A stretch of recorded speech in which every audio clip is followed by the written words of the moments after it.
My name is Vicky Torres. I'm 30 years old. I'm the person who shows up 10 minutes early, parks down the street to keep the driveway clear, and knows exactly where the good tape is.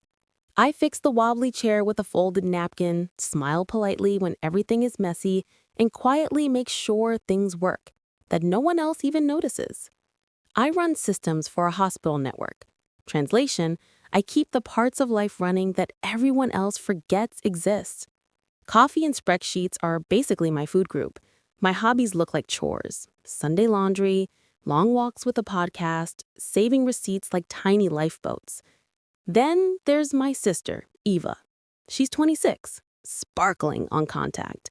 Mom calls her our sunshine, and everyone else seems to agree. Every nail salon has a mini fan club. Her Instagram is confetti and light. My Instagram, sunsets and the same bowl of pasta every 2 weeks. I observe. I don't perform. When chaos erupts around me, I notice the broken parts and quietly fix them. For 10 years, my birthdays were almost invisible. Eva got $3,000 cakes, fireworks in the driveway, champagne towers. I got March's tight schedule and the promise we'd celebrate later. Later never came. 2 Saturdays before my birthday, I stopped by my parents' house to return Dad's toolbox. The house smiled of sugar and rented flowers. Rose gold balloons floated lazily near the ceiling. A champagne tower was mid-construction.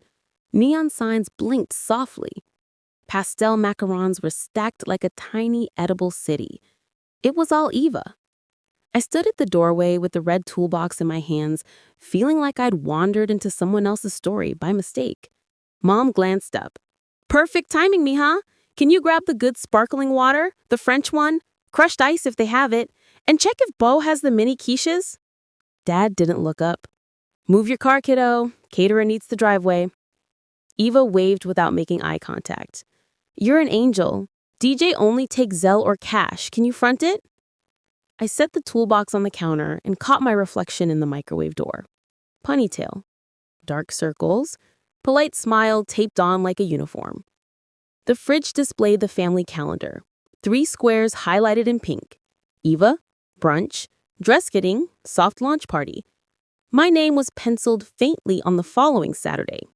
Vicky, brunch at Eva's loft. Almost erased. I said casually, "It's my birthday next weekend." Mom's voice skimmed the room. "Sweetheart, March is tight. We'll celebrate later." Aunt Nadia lifted her glass. "Remember, we never had a budget for Vicky's birthday." Laughter followed, soft and cruel, not like a slap, but like cold water. You adapt, until one day your bones ache and you realize you could just step out. I moved my car, carried sparkling water like contraband, sliced limes, straightened neon signs, tucked receipts into my wallet. Record keeping and survival. The party swelled around me. Giggling cousins, videographer waving a camera, Dad shouting instructions only I seemed to hear. I placed the toolbox back in the trunk, sneaked another glance at the calendar. My name, faint as a whisper. Vicky, brunch at Eva's loft. A smiley face that felt like a bruise. Eva waved from the island. "Can you grab more votives from the garage? Sparkle candles by the shoe rack."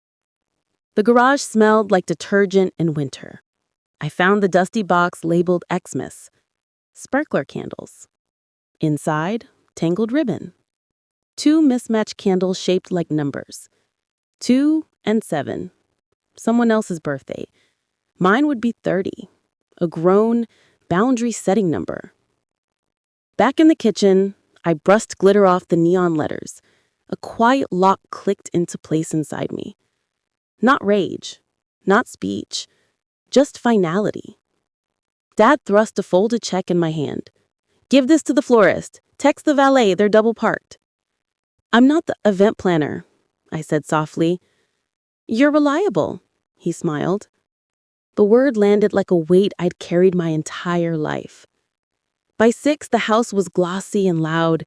Nina from down the street whispered, "You look so dependable," as if it were a color. Eva squealed into the mic about candle launches, family, and everything in between. I stacked plates, background noise to my own life. Nathan, my boyfriend, texted, "How's the chaos? Eating at all?"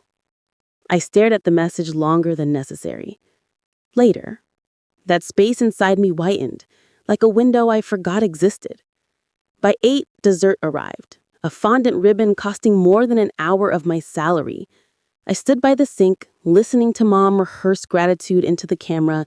We couldn't do any of this without family. She directed the sentence at me like a party favor. It stuck. Aunt Nadia joked, "Vicky's used to this. 10 years without a birthday in the budget." I looked at my hands. Clean, steady. Mine. Not shaking. Not trembling. I remembered past birthdays.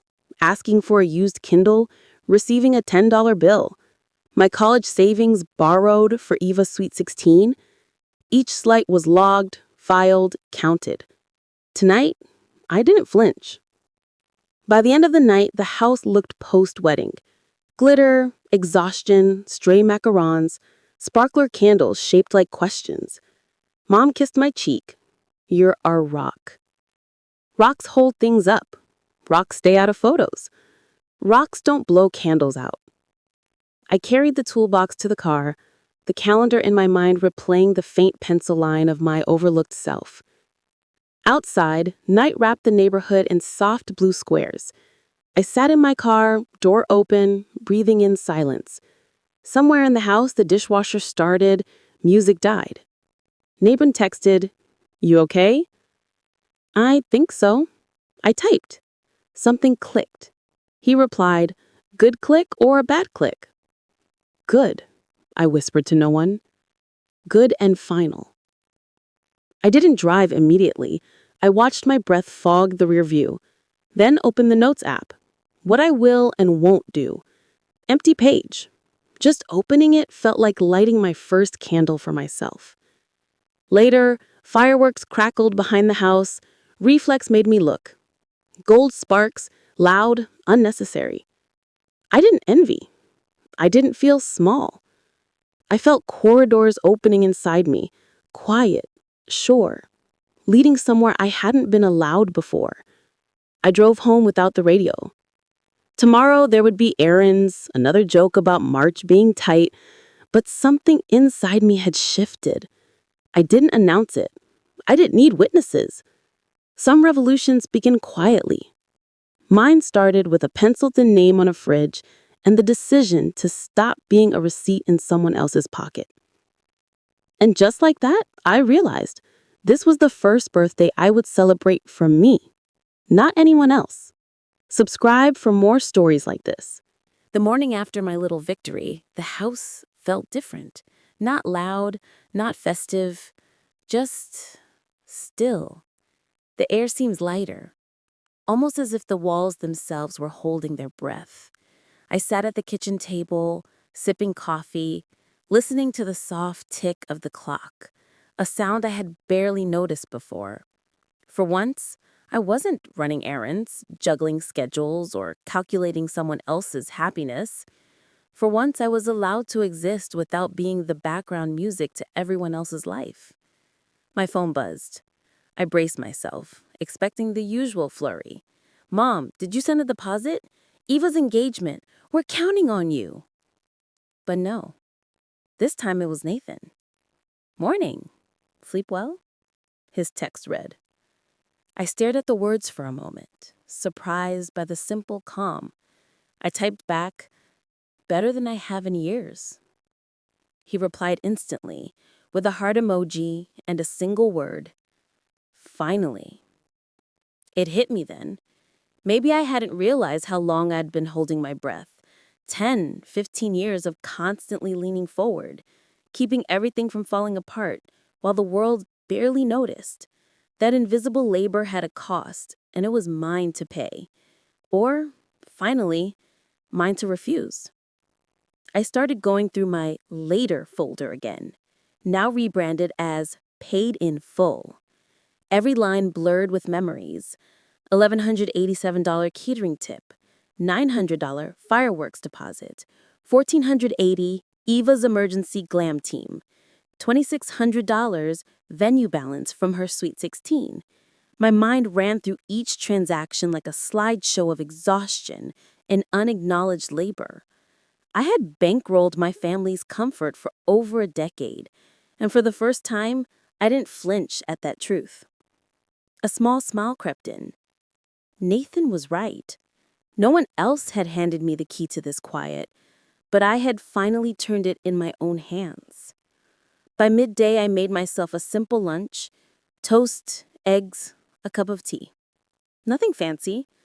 I sat at the table, staring out at the street below.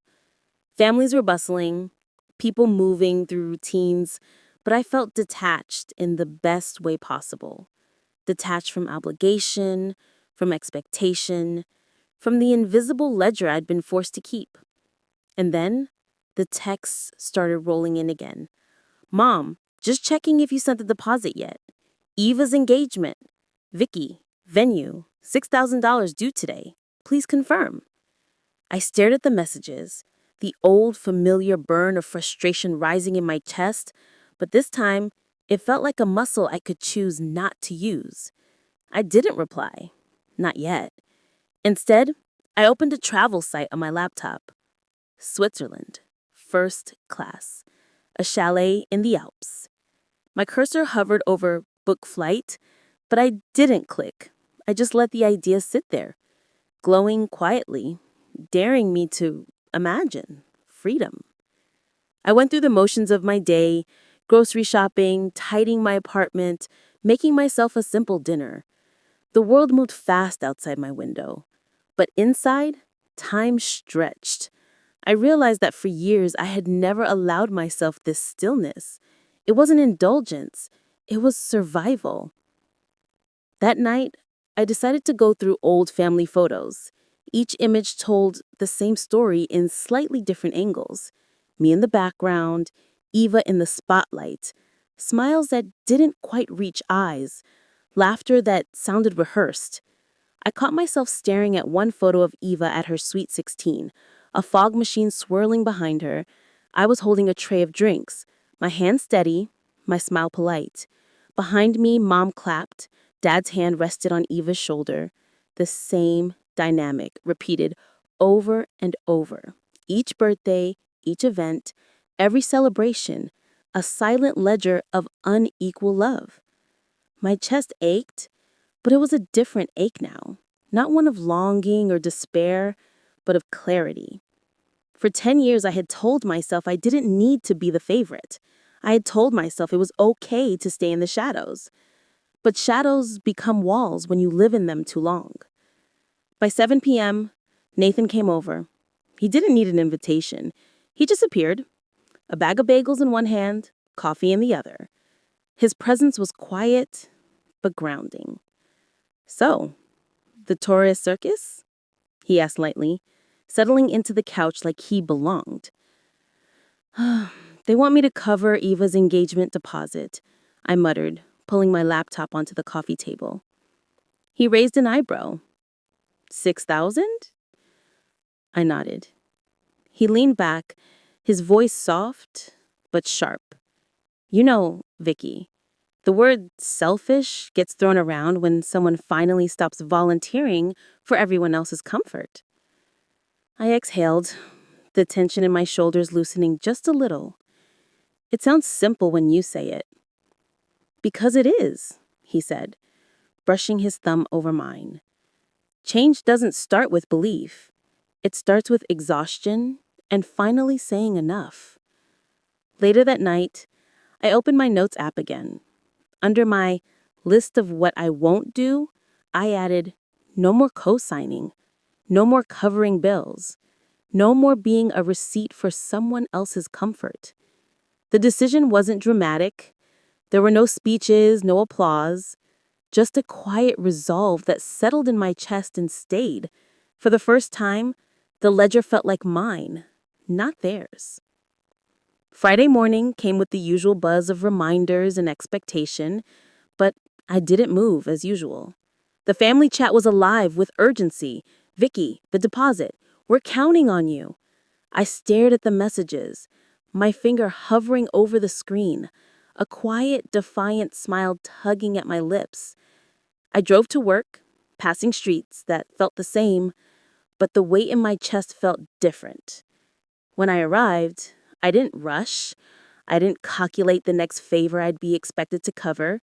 For the first time in years, I arrived just as myself. Not as the family accountant, not as the invisible hand that kept the wheels turning. By noon, I found myself standing in front of the window at my office, staring at the city below, and I realized something. Freedom isn't loud. It doesn't announce itself with fireworks or confetti towers. Freedom is quiet, and it begins in small, unremarkable moments, like saying no and meaning it.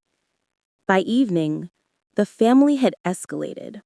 Calls, texts, subtle guilt trips hidden in carefully phrased sentences. But I didn't answer. I made tea, sat by my window, and imagined the Alps again. The chalet, the snow, the silence. A small smile spread across my face. As the thought settled, this is mine.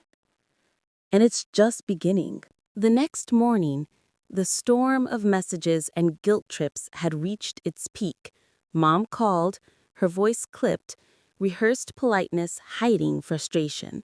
"Vicky, we really need you to handle Eva's deposit." I paused. For a moment, I almost typed back a quick yes out of habit, but I didn't. Instead, I closed my eyes, inhaled deeply, and typed one word. No. Silence. Then the calls started. I let them ring. I muted the family chat, ignoring the barrage of texts. For years, I had been a human doormat, the one everyone expected to mop up their messes, pay their bills, and fix their crises. But that person was gone now. The new me didn't apologize for existing, for wanting peace, for wanting freedom. By afternoon, Nathan appeared again, smiling knowingly. "Ready to book?" he asked, holding his phone like a lifeline. I nodded. Switzerland. The chalet. 2 weeks in the Alps. First class. My cursor hovered over the confirm booking button, and this time there was no hesitation. My finger clicked. The world didn't explode, there were no fireworks in the sky, just a confirmation email glowing on the screen. It felt surreal. That evening, I started packing. Each item I folded and placed into my suitcase felt like a tiny rebellion, a claim of ownership over my life. Clothes, toiletries, my favorite novels, a journal. Nothing extravagant, just the essentials, the things that were truly mine. Nathan watched quietly as I zipped up the last bag. "It's funny," he said, "how freedom can be packed in a suitcase." I laughed softly. Yeah, who knew? The plane ride was quiet, almost dreamlike. I stared out the window at the clouds, feeling the tension in my shoulders dissolve with every mile. For the first time in my life, I wasn't running. I wasn't holding the world together for someone else. I wasn't trapped by invisible expectations. I was free. Arriving at the chalet, the Alps stretched before me like a painted canvas. Snow-capped peaks, fresh pine scent, the soft crunch of snow under boots. Nathan handed me a cup of hot chocolate. We stepped onto the balcony, and the silence embraced me, soothing every ache I didn't realize I was still carrying. This is what I've been waiting for," I whispered. Days passed in a blissful rhythm. Snowshoeing, reading by the fireplace, long hikes where my only obligation was to keep moving forward. I reveled in the quiet, in the stillness, in the fact that no one demanded anything from me. Not a bill, not a favor, not even attention. And yet, Every now and then, the family messages would trickle in. "Are you okay? We're worried. Please respond." I read them, then deleted them. Not out of malice, but because the past I had carried for so long didn't belong here. This place, this time, was mine. On the 10th day, I opened my journal and wrote, "For 10 years, I was invisible. I was the unpaid labor behind everyone's joy. Today, I am visible to myself. Today, I am free." Nathan smiled as he watched me write. "You look lighter." "I feel lighter," I admitted, "like I've been holding a backpack full of stones and finally I've set it down." That night, as I lay in bed listening to the soft hush of the Alps, a realization struck me. The family's expectations, the guilt, the constant labor, it had all been theirs to manage, not mine. I had been a willing participant in my own imprisonment, and now I had chosen freedom. And somewhere deep inside, a quiet promise formed. No more unpaid debts, no more silent sacrifices, no more shadows. I would live my life for me, for the first time, truly, fully, unapologetically. As snow fell softly outside, I whispered to the darkness, "I am finally here. I am finally free." Back home, the messages would wait, but I wouldn't. The ledger had been closed, and the only debts left were to myself. And I knew, deep down, that when I returned, nothing would ever be the same. Subscribe and hit the bell to follow the journey of reclaiming life, one brave choice at a time.